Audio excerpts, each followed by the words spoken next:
दोस्तों, गीता कई युगों से संस्कृत में लिखा गया यह धार्मिक ग्रंथ मानवता का मार्गदर्शन करता आया है।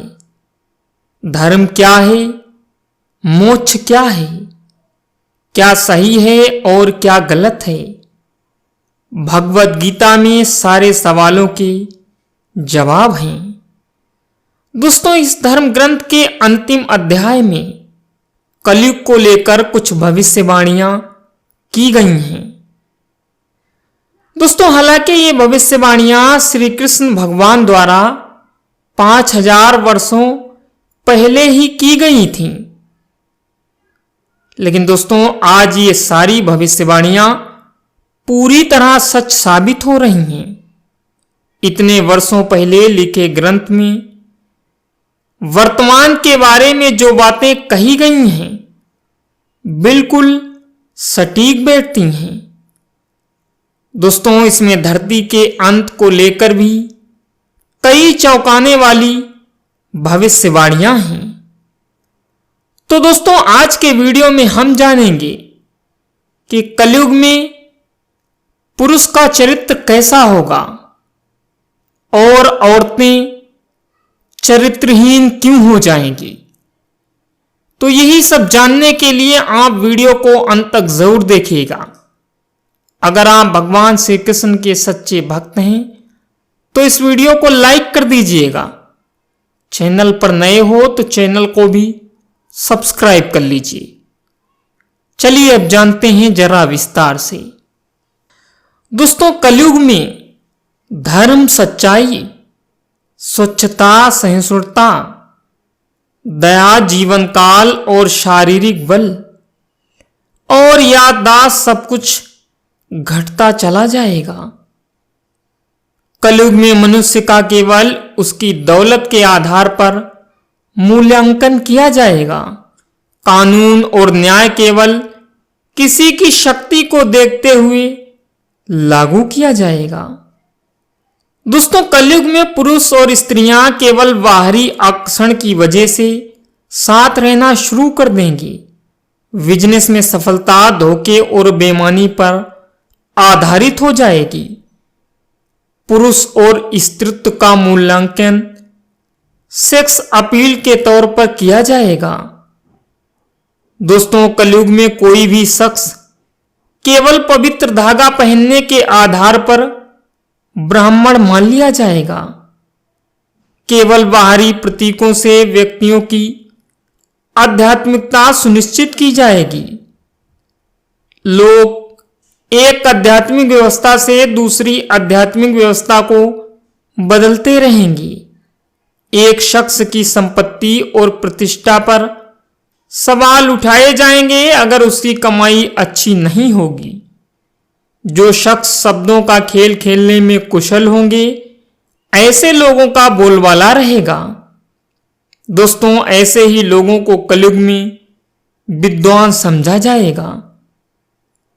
आगे भगवान श्री कृष्ण ने बताया है कि कलयुग में थोड़ी दूर पर स्थित एक जलाशय को एक पवित्र स्थान की मान्यता मिल जाएगी। केवल पेट भरना ही जीवन का लक्ष्य रह जाएगा और जो अपने परिवार का भरण पोषण करने में सक्षम होगा उसे ही समाज में प्रतिष्ठा हासिल होगी।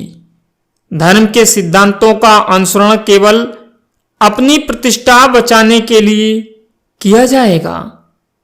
दोस्तों, अगर किसी शख्स के पास पैसे नहीं हैं तो उसे अपवित्र माना जाएगा। बनावटीपन को एक गुण माना जाएगा और मौखिक समझौतों से शादियां होगी।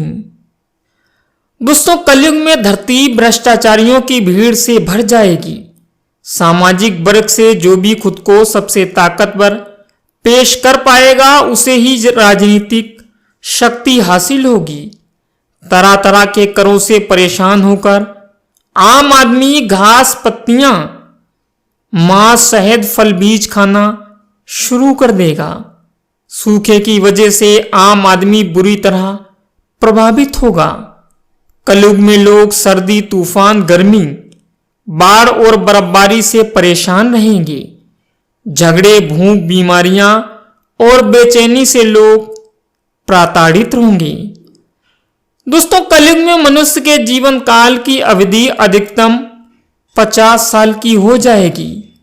लोग अपने बूढ़े माँ बाप की देखभाल करना छोड़ देंगे। कलयुग में चंद पैसों के लिए लोग एक दूसरे से नफरत करने लगेंगे, दोस्ती और करीबी रिश्तों को छोड़ देंगे।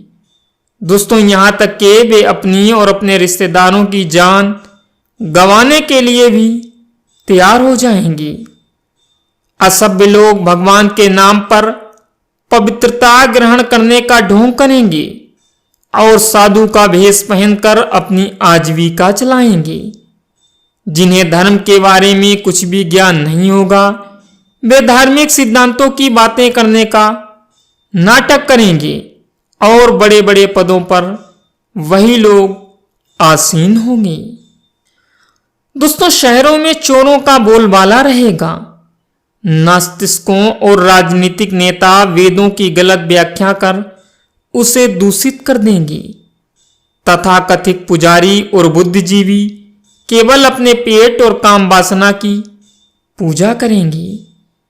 दोस्तों, आगे बताया गया है कि युवा लड़कियां अपने कौमार्य का व्यापार करेंगी।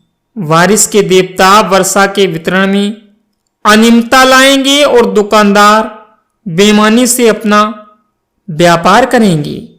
अधिकतम लोग कठोर और अश्लील भाषा का इस्तेमाल करेंगे। सबसे धनवान लोग सत्ता पर काबिज होंगे। तो दोस्तों, आज के वीडियो में बस इतना ही। मैं मिलता हूं अगले वीडियो में किसी नई जानकारी के साथ। तब तक के लिए बाय।